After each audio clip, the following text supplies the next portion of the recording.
All right, we got you, Gary. All right. Thanks, bud. Welcome to episode 155, Convos in the Pedicab.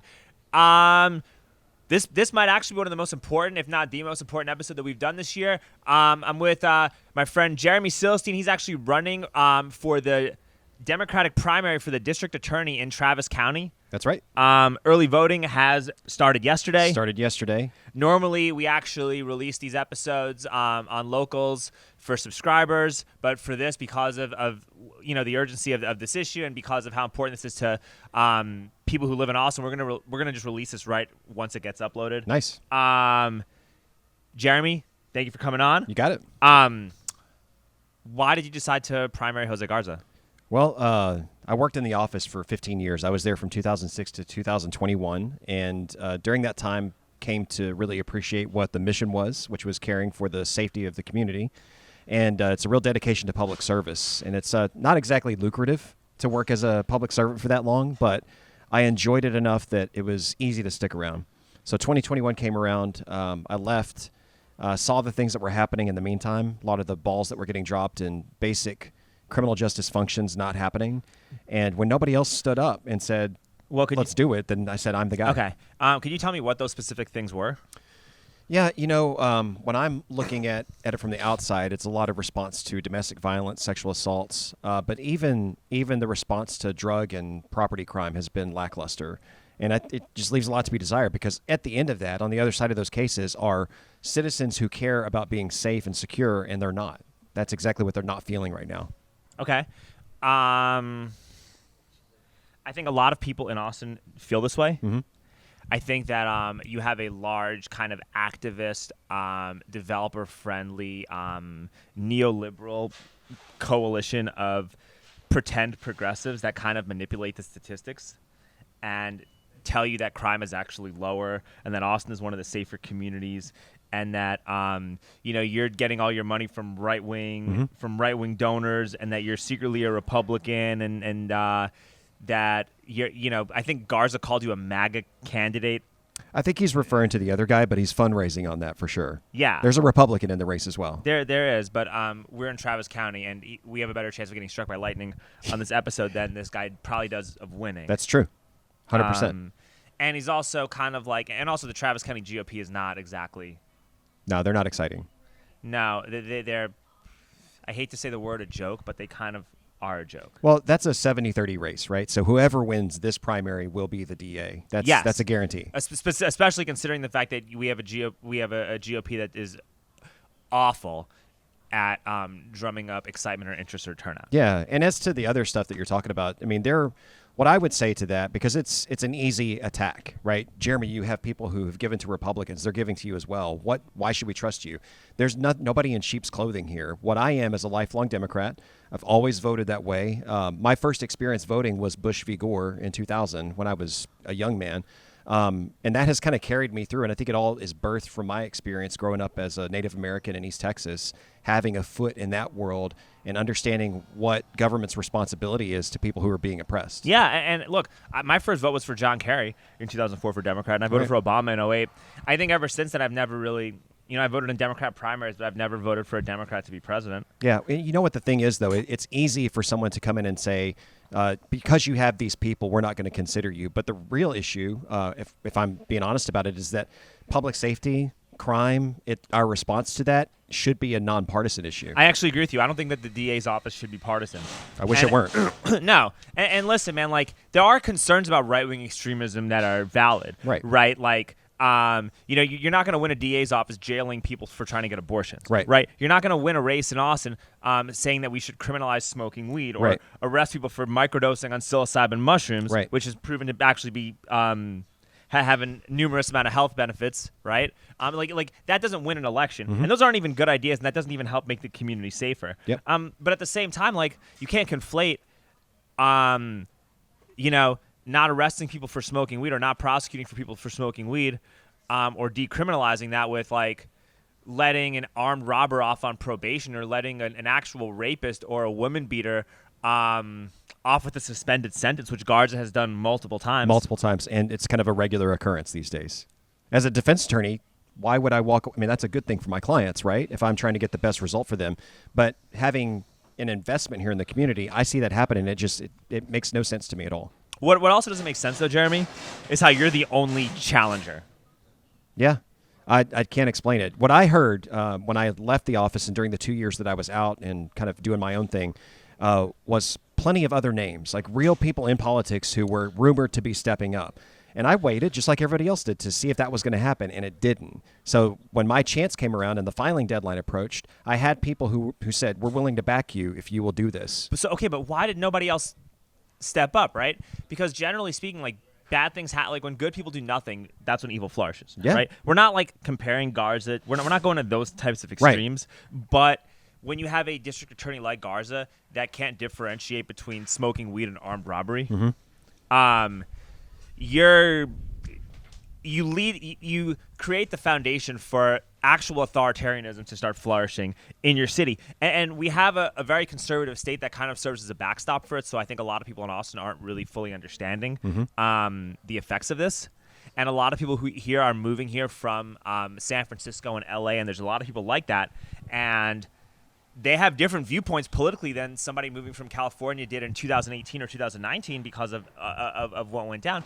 But at the same time, a lot of people here are also lulled into a false sense of comfort because, hey, we're in Texas, we escaped already, we're good. Yeah. And they don't understand that what happened in San Francisco, it is right around the corner, considering how our local government operates and the general apathy of regular people here. I think we make assumptions about what those people are bringing to Austin specifically because we think that that's a certain mindset and it's going to come in and have this very specific defined view, but it's not. I have a lot of those people in my camp who are saying, we don't want that here. We want you to be a sensible, common sense, and smart district attorney who's actually going to prosecute violent crime and do something about it rather than say, well, our hands are off because we over-incarcerate. That's the response that I'm getting from that contingent of people. Yeah. And you know, if over-incarceration is a problem, like, okay, well, don't arrest people for smoking weed. Right. You know, don't arrest people for speeding tickets. Right. You know, like low-level drug, like unless you have large amounts of cocaine or methamphetamine or fentanyl, you know, no jail. You should kind of like be let go or get treatment services. Like, absolutely. I think that's a fair and reasonable approach, and I think that a lot of these people who think that who see you as a challenger to Garza might not be aware that you share those viewpoints. Yeah, well, and it's what the Travis County citizens want. That's what I know. 15 years of prosecuting cases of all stripes. I know that the appetite for those kinds of cases, for heavy sentences, it's not there. So we pay attention to what the community wants, and that's what defines how the system works. Yeah. So if you're paying attention to that, that's not a secret to anybody. Okay. No, I fully agree. And also, you have people like Dan Patrick. We talked about this earlier before we started. You have Dan Patrick suing Travis County because they wanted to decriminalize weed use, right? And if we didn't have a DA, I mean, I'm not saying it's fully causal or fully correlated, but I think it does play a role. When you have a DA like Jose Garza that is not prosecuting armed robbery, that's not going to like make a concerted effort to like jail a burglar for long periods of time. You know, when you have police response time to theft, I had a motorcycle stolen from me a couple of years, like 3 years ago before I moved out of Austin.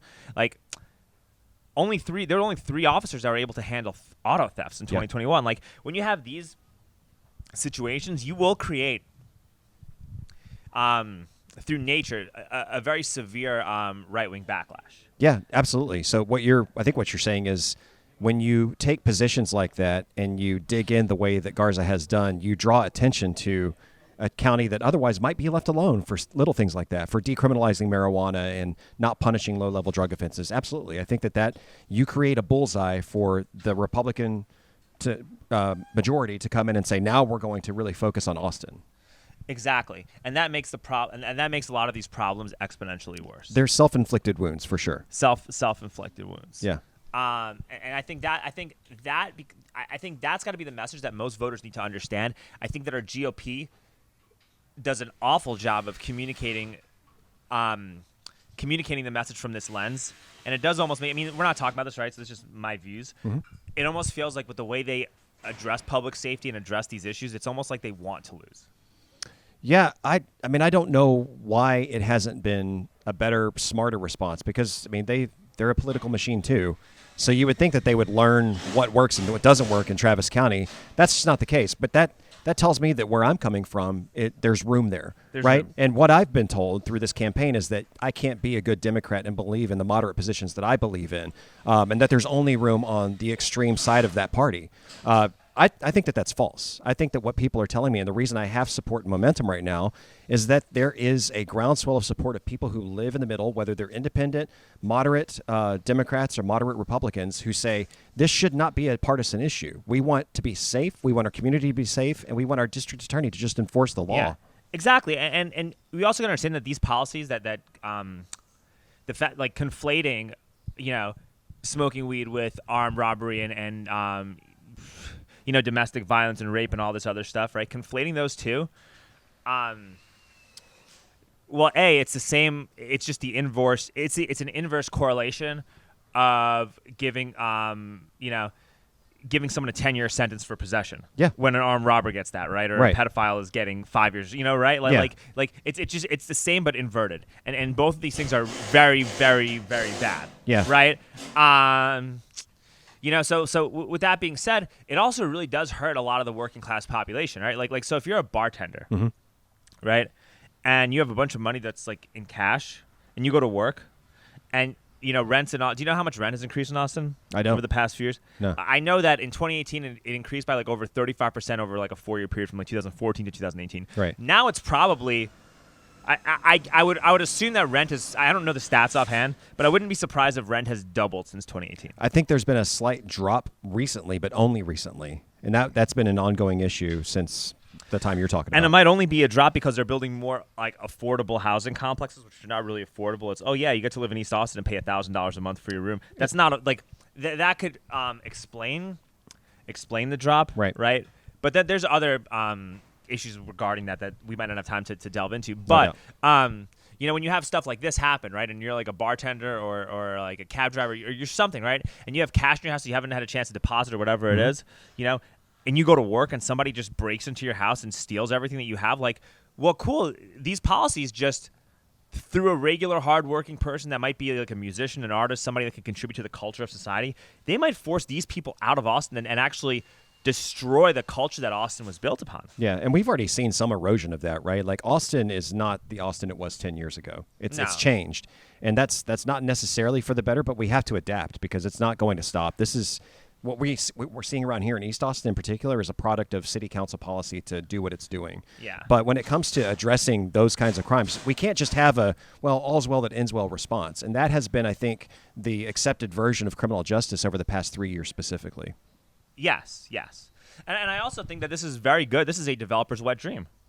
Yeah, I mean, on the one hand, yes, but on the other hand, it's driving away the business that brings in development. So it all feeds on itself. But Jeremy, it also, as a result of driving away the business that brings in development, a big time developer or real estate firm or a BlackRock or something like that has large connections to the World Economic Forum or to the Davos class and can get contracts from the federal government. Well, it's good for them because now they get to buy everything back for pennies on the dollar. Yeah. And then they get to rebuild the city in their vision versus the vision of the people who came here and created the culture. Yeah. I mean, I don't doubt that those things are happening.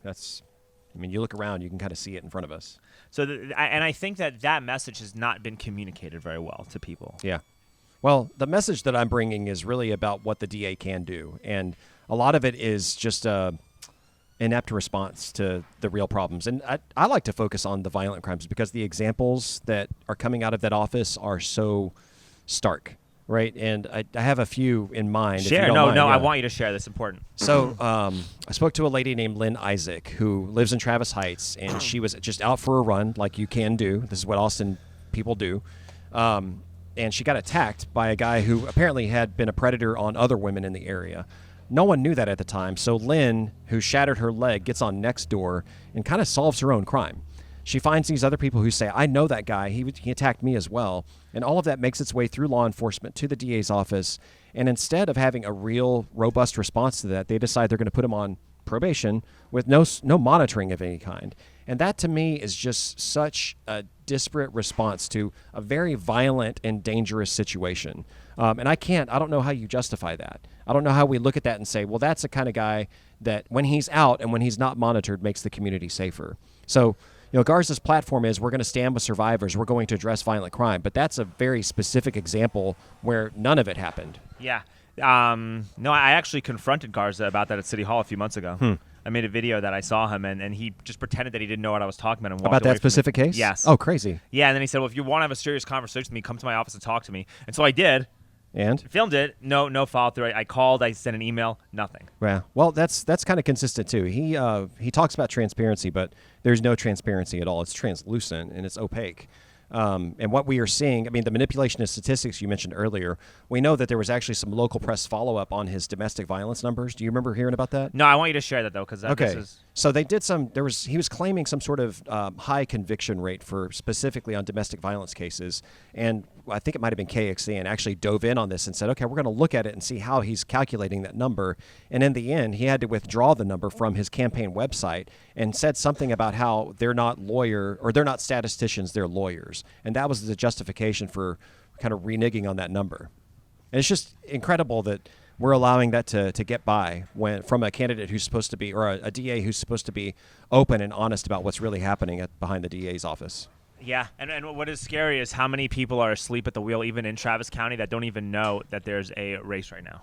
Yeah, that's so true. I can't stress that enough. Part of my challenge getting in so late was just making sure that, first of all, they knew there was a race. Second, they know who Jeremy Sylestine is, because I was a nobody for years, right? I just did my job. I made some press here and there because I tried high-profile cases, but I wasn't someone that you should know. I was just a husband, a dad. I lived in Austin for a long time, and I cared about my community. That's kind of what my thing is. Had no intention, no political aspiration whatsoever, but getting into this thing made me realize how uninformed people can be. And all it is really about making sure they know what's happening and then contrasting myself in a way that's credible. And I'm not trying to carry anybody's talking points. This is me expressing what I see as the problem, and people are resonating with that there are people who are picking up on it and supporting us and spreading the word. And it's that direct contact between people that makes the difference the most. I agree. And look, how do you feel about the way police officers are being treated in Austin? It's, man, I don't like the political targeting of anybody. Whether it's a police officer or a citizen of color or anybody, the fact that you would come, if I said what he said about hiring people to prosecute Hispanics, what sort of backlash would there be in the community? Well, and that's pretty much what he did. He said, listen, we're going to come in and we're going to specifically target police officers. And look at what we have now. We have 350 at least officer vacancies on APD alone. And that's not going to get better anytime soon because we can't hire enough officers to account for the attrition in the ranks. Jeremy, I do think that having a new district attorney could help with that. I agree. So part of the problem is the tone at the top. And if people are confident that the DA is going to enforce the law without bias, without any sort of political predisposition, I think that makes it easier for people like officers to do their jobs. And don't get me wrong, I'm not a cop hugger. I have a lot of friends and former colleagues who are police officers, but I'm not going to sit... You're also a defense attorney, too. So I am, yeah. Listen, we have to hold them to account where we have to, but it's also the DA's job to do that in the right case and not to just come in and say, I promise you I'm going after these specific officers. And in the end also, sorry, Alex, but in the end, he dismissed 17 of those 21 indictments anyway because he couldn't carry those cases to trial. And if you overly prosecute somebody, right, specifically police officers, it actually creates more cop huggers as a backlash. It's possible. Yeah, the response has that there is a reason that he is so disliked in those circles. But when it's just about the intellectual honesty of those cases, man, we knew in 2020 that there were defective beanbag rounds. That's what this is all about. That's why he says he dismissed those cases. We knew before he took office that was the case and that the cases he was prosecuting had problems. So for him to use that now as a justification to dismiss those cases, it doesn't hold up, and I think it's dishonest and misleading. I agree with you. I agree with that. I think that, though, a lot of Democrats, if you look at what their priorities are, public safety is unfortunately not as high of a priority list amongst Democrat voters. And hardcore Democrats, they do vote in Democrat primaries. As a result of 2020, I think that was a culmination point. A lot of people still look at the average police officer like like Derek Chauvin. Yeah. Right? And when you paint police officers in the same light as as Chauvin, the average person, especially if they have these viewpoints, they're going to want less police officers. So I think there's got to be a way to hold police officers accountable for doing stuff like that. Like, look, I think Chauvin got the sentence he deserved. He shouldn't be let out of jail.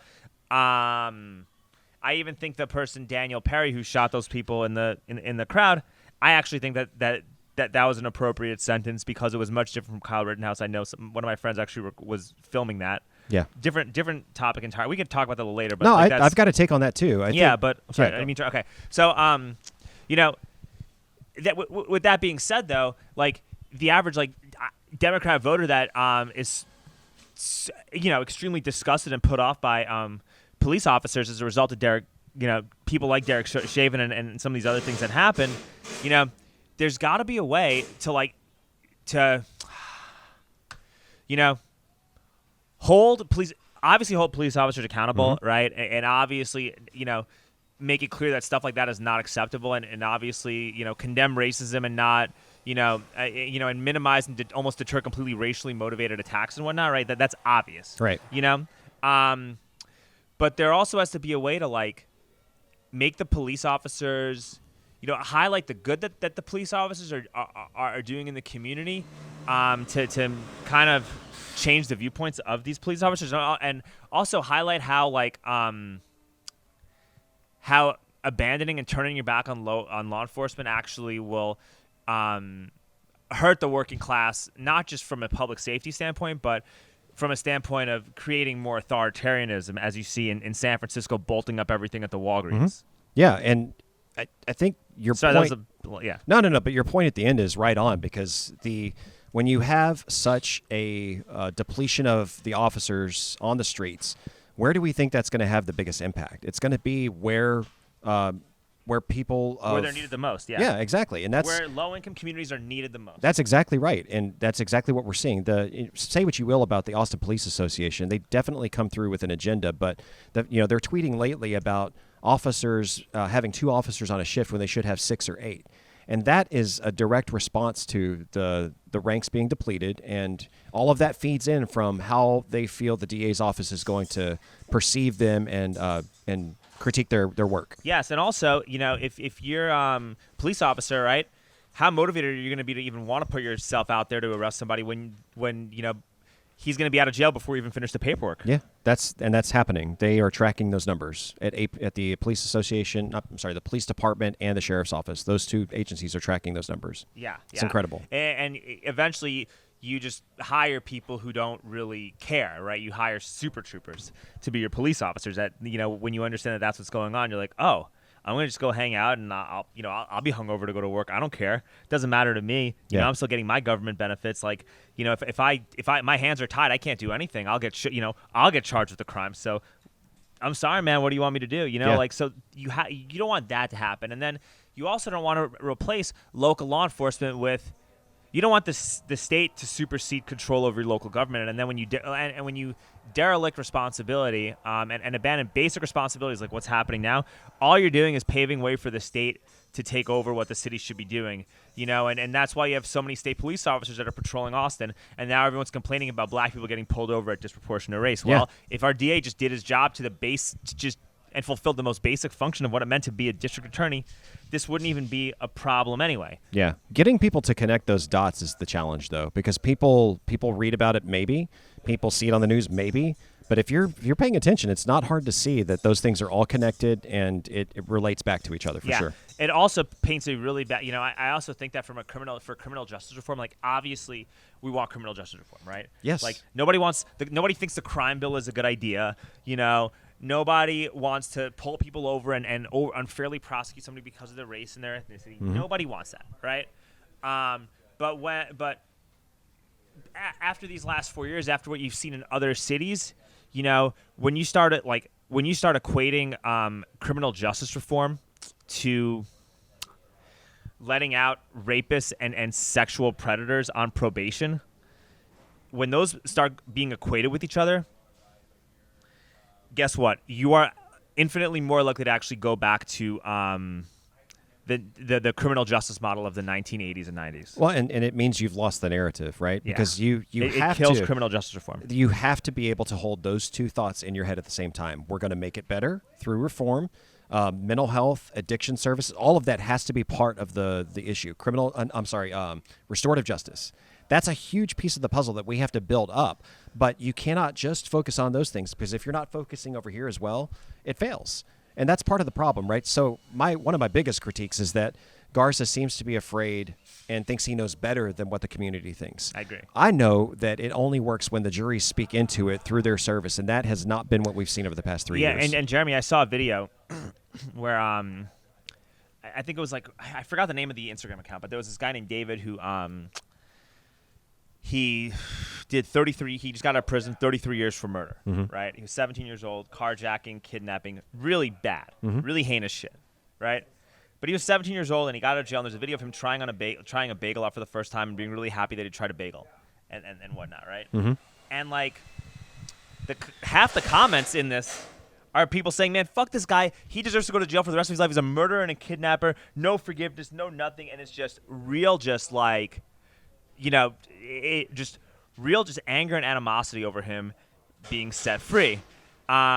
Whereas, before the influx of these district attorneys, you wouldn't see that much of a prevalence in those comments. That'd be a very fringe minority. Now it's becoming more popularized, and I feel as though the actions of guys like Garza are popularizing this ultra right-wing mentality when it comes to criminal justice, which creates a police state. No, you're right. I think that's a story where before we might have celebrated the redemption and reform that guy had found. And I think he should be reformed. Right. Dude, listen, your brain is, when you're 17 years old, your brain is not fully developed. And 33, and I think the sentence was appropriate. A life sentence for what he did is appropriate. But when you get a life sentence at that young of an age, right, you do, there still are opportunities to reform in prison, and and you still have a long enough time to revisit the case. And, after, I think 33 years is arguably enough time to say, okay, maybe this guy did reform and he wants to give back to his community, and this could actually deter more people from following that path by him being out on the street than by him being in jail. And telling his story. Yeah. So I personally think that that's fine, but the fact that so many people are in utter disagreement of that, it's indicative of a failure on the hyper-progressive DAs that we have right now. Yeah. So when I talk about his inability or lack of desire to get in front of juries, what I know from working there for 10, 11 months that I did under him is that if you were going to recommend anything in punishment above 20, you had to get higher up approval, which, what I know from Travis County juries is that they're not going to go heavy most of the time on punishment. But that voice, what they think of a case, matters the most. Because if I don't know what that is as a prosecutor, I can't evaluate my other cases. That is the barometer against which I measure everything else that I do. And he doesn't want that to happen. He thinks that he has the smarts and the knowledge to make those decisions without community input, and it doesn't work that way. If we don't have juries, we don't have a functional criminal justice system. Yeah, and when you have a DA that politicizes everything, you might be more scared of going to jail for defending yourself than you would be for committing a crime. Yeah, I mean we're seeing it play out in everyday cases. There was an instance actually back in June, I think it was in June or May, where and the APD, they tweeted about it, right? Where a pedicab was used to help arrest a couple criminals. Are you serious? Yeah. I want to find this. Yeah. Do you want me to go? I hate being on my phone. I feel like it's kind of rude to be on my phone. That's okay. But I'm going to go on my phone just to try and find this out. While you're doing that, I wanted to just kind of reference another. Yeah. I found you made me think of another podcast that I listened to. It's called Death, Sex, and Money. What? Death, Sex, and Money. Okay. And it used to be WNYC. I think it's with Slate now. But they took one of those stories of a convicted murderer and how they followed him through the prison system, and now he's out and he's an activist. But it's that kind of thing that used to be celebrated, that still can be. But again, we are creating that tension that doesn't allow us to even have that conversation anymore. And there's room there. I promise there is. It's right in the middle, and we've got to be comfortable living in that space instead of going to the extremes all the time. Yes, I agree. I'm trying to find this post, but maybe it's on my Instagram. Let me see if I can find it on my Instagram. If I can't, I'll just show it to you at some other time. Yeah, we'll dig it up. It was basically I think it was in June or May of last year, right? You're jogging my memory. Maybe in July, right? Yeah. Okay. And there were these, they were like teenagers. Mm-hmm. Okay? I think they were teenagers. And there were these two couples, right? And the guys were like beating the shit out of their girlfriends, right? On like 4th and Trinity. Right. Right. We kind of saw this happen. We saw this happen. We confronted the guys who did this, right? Not gonna like go into full detail because I don't want to like incriminate myself in any capacity. I'll bet you're gonna be okay, but go ahead. Well, say what you're comfortable with. Okay, sure. Well, one of the guys attacked like actually pushed and like hit like his girlfriend. Uh-huh. And I had customers in my cab, and I got up to try to confront him. And then the guy got aggressive with me and like, took a swing at me. And so I hit him, and he fell. He swung at you? Yeah. Okay. Yeah. And either way, he was hitting his girlfriend, and I told him to stop, and he came forward and aggressive. Yeah, you were defending another person, in my opinion. Yeah. Yes, but considering who our DA is, you never know.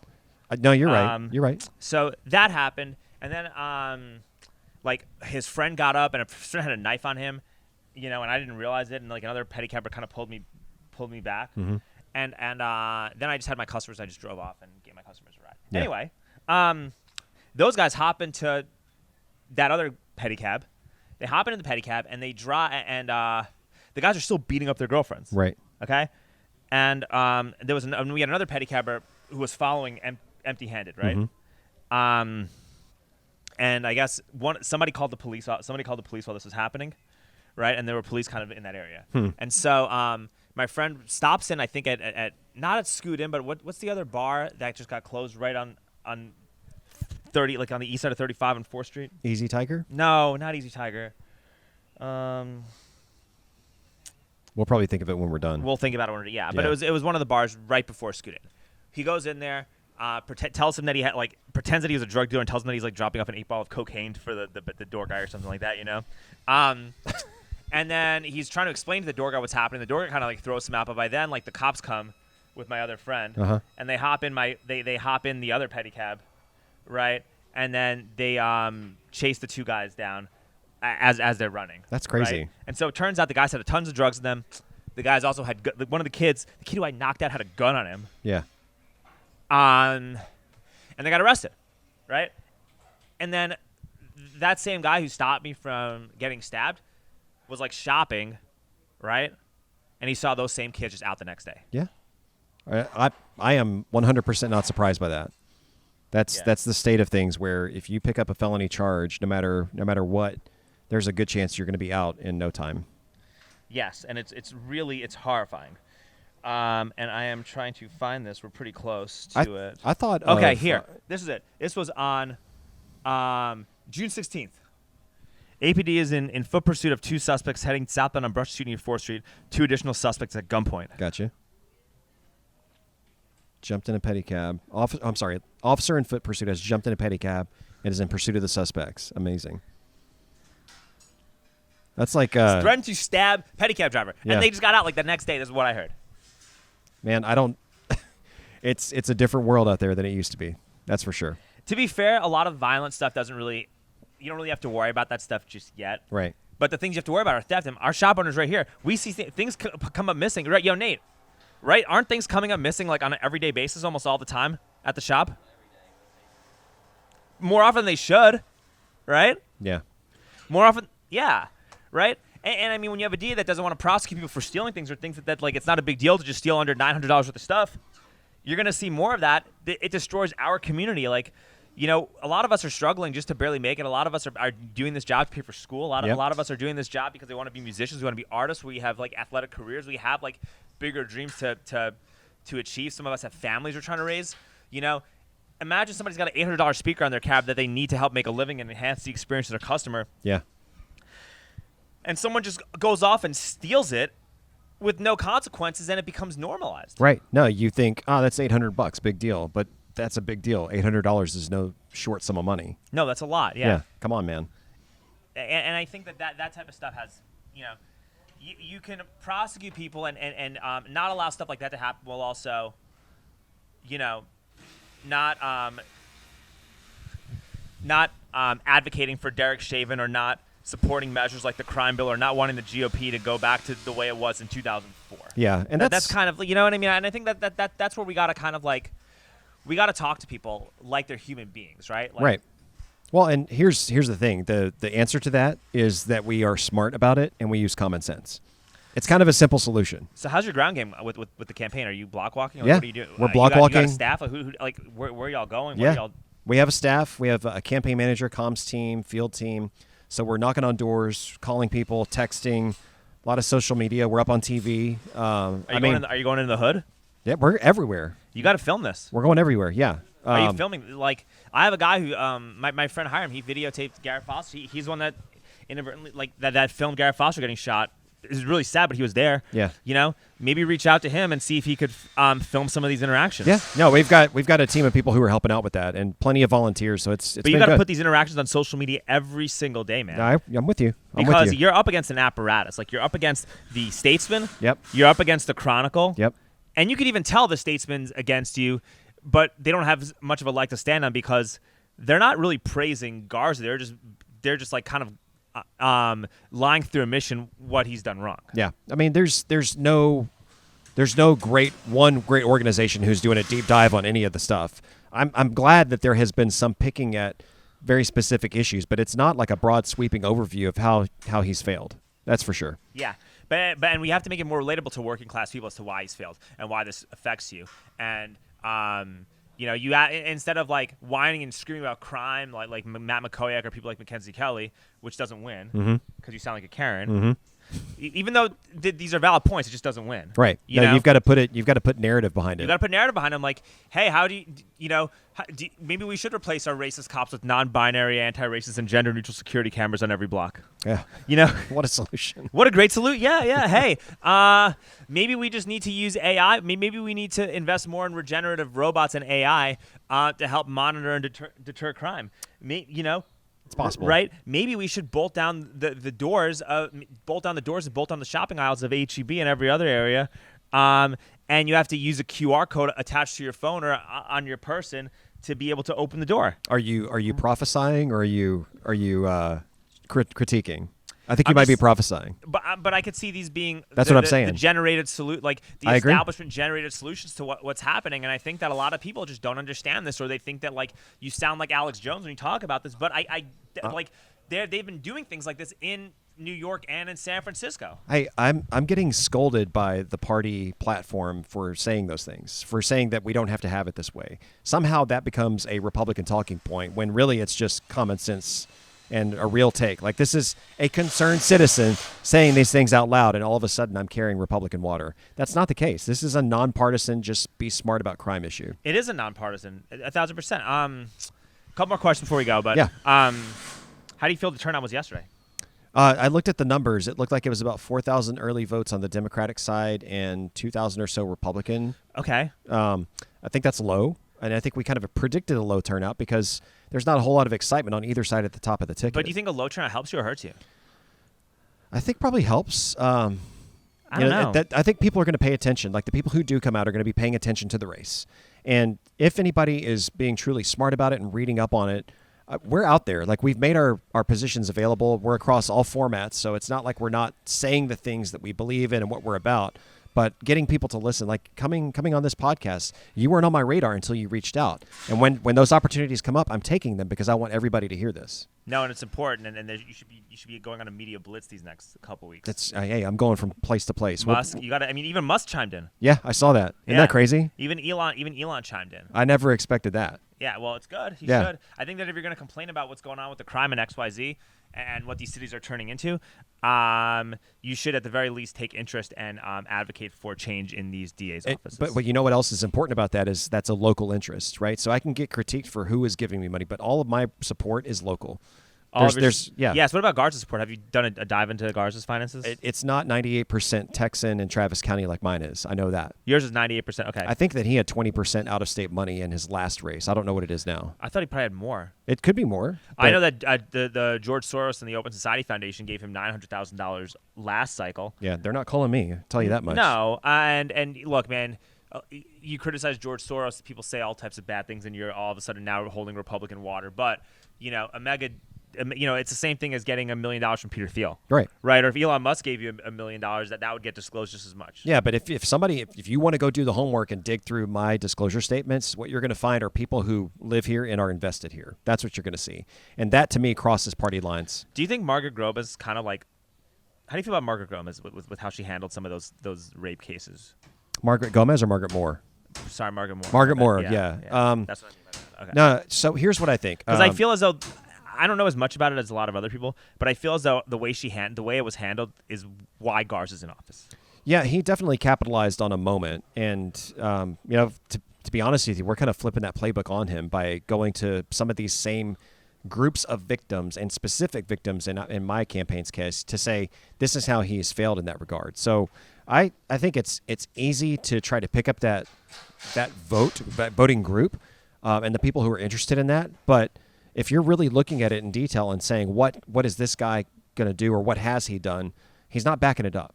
So the same people who were behind him before, I think, are not going to be there this time. Okay. Because they know better.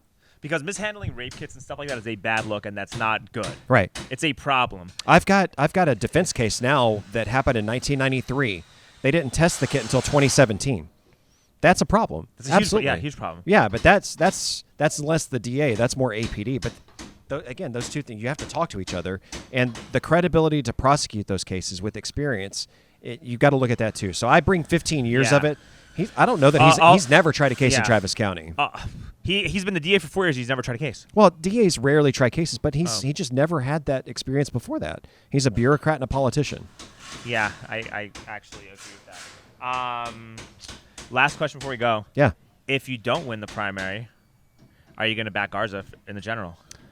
I'm a good Democrat, man. I always have been. I know. Maybe it's unpopular to say that, but with everything that's being I know.